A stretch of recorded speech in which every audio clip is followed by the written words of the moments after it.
হয়, কৃষি কৰ্মৰ জৰিয়তে আচলতে স্বাৱলম্বিতাৰ নিদৰ্শন দাঙি ধৰিছে এগৰাকী আদৰ্শ কৃষকে। এই মুহূৰ্তত মই উপস্থিত আছোঁ বৰ্তমান কাছমাৰী ইটানগৰত আৰু ইটানগৰৰ এগৰাকী আদৰ্শ কৃষক। আচলতে এই মুহূৰ্তত মই দৃশ্য দেখুৱাইছোঁ NDTV দৰ্শকসকলক। চন্দ্ৰ শইকীয়া নামৰ এইগৰাকী কৃষকে আচলতে নিজৰ বাৰীতে বিভিন্ন ধৰণৰ কৃষি কৰ্মৰ জৰিয়তে স্বাৱলম্বী হৈ নিজৰ লগতে আন কেইবাটাও পৰিয়ালক আচলতে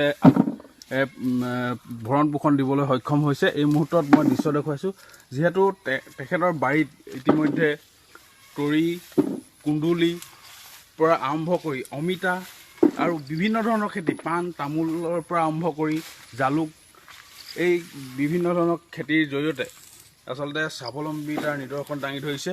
আৰু চাকৰিৰ যিসকল নৱপ্ৰজন্ম আছে, সেই নৱপ্ৰজন্মসকলে চাকৰিৰ পাছত দৌৰি থকাতকৈ আচলতে এই কৃষি কৰ্মৰ জৰিয়তে স্বাৱলম্বী হ'ব পাৰি, এই কথাষাৰ আচলতে তেখেতে প্ৰমাণ কৰি দেখুৱাইছে। এই মুহূৰ্তত মই চন্দ্ৰ শইকীয়াৰ সৈতে কিছু কথা পাতিবলৈ চেষ্টা কৰিম, যিহেতু তেখেতে কৃষি কৰ্মৰ লগত জড়িত ব্যস্ত হৈ আছে বৰ্তমান। মই আপোনাৰ কাষলৈ আহিছোঁ।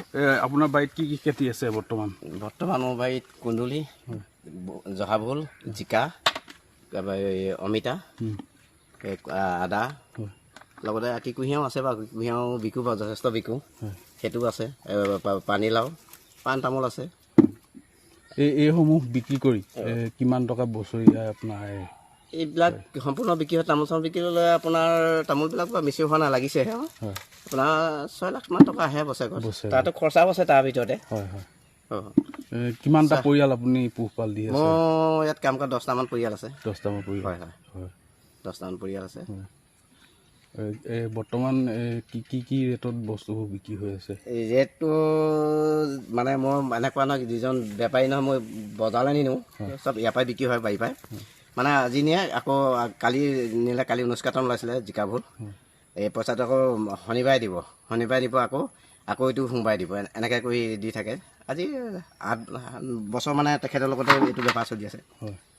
মানে আৰু যদি 10 কেজি ওলাই নহয়, কিবা কমি গ'লে সেইটো নিবলৈ আহে তেখেতে। মানে নিনো বুলি নকয় আৰু, গাড়ী লৈ লৈ যায়হি আৰু।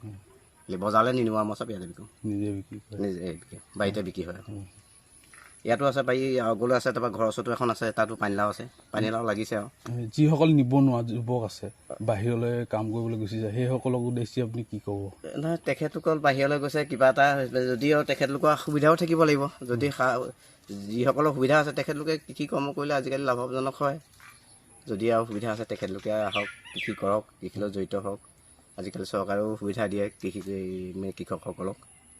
যদি সুবিধা আছে তেখেতলোকে আহক বাৰু। নহ'লেও কৰোঁ বুলি ক'লে ধৰক ক'ৰবাত মাটি খাজানা পায়, তেনেকুৱাও কৰিলে আজিকালি পইচা পায়, নোপোৱা নহয়। ধুনীয়াকৈ পৰিয়ালটো চলিব পাৰে। পৰিয়াল চলাবা বুলিয়ে নহয়, যদি আৰু ভালকৈ খেতি কৰে, এপোৰা খেতি কৰিলে আজিকালি যথেষ্ট পইচা পায়। চব্জিবিলাকৰো দাম থাকে আজিকালি, ইমান কম নহয় যে। আমিতো আগতে খেতি কৰোঁতে যেতিয়া কুন্দুলি খেতি 3 টকা কেজি কুন্দুলি বিকিছিলোঁ, বজাৰত নি কেতিয়াবা পেলাই আহোঁ। আগতে এইটো আপোনাৰ 18 চনৰ পাছত। এতিয়া সেইটো দিন নাই আৰু, এতিয়াতো আৰু তেনেকুৱা নহয় আৰু। এতিয়া কুন্দুলি 10ৰ তলত নাহে। এতিয়া কালি নিছে 18 টকা 19 টকা জেগা পৰা লৈ গৈছেহি আৰু। কি কয়, কৃষি বিভাগৰ লোক ইয়াত উপস্থিত হয় নহয় আপোনাৰ ওচৰত? হয় হয়, আহে। সা সুবিধাবোৰ পাইছে নহয়? পাইছোঁ।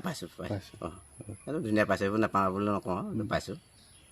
এতিয়া ধৰক আলু ছিজন আহিলে আলু দিব, নহৰু ছিজন নহৰু দিব, সকলো দিয়ে। সাৰ চাৰবিলাক যি লাগে। ট্ৰেক্টৰ এখনো পালোঁ এগ্ৰিকালচাৰৰ পৰা, পাইছে, নাপায় বুলি নকওঁ। হয়, এনেদৰে আচলতে এইগৰাকী চন্দ্ৰ শইকীয়াই এই যিসকল উঠি অহা নিবনুৱা আছে, সেইসকলৰ আদৰ্শ হৈ পৰা পৰিলক্ষিত হৈছে।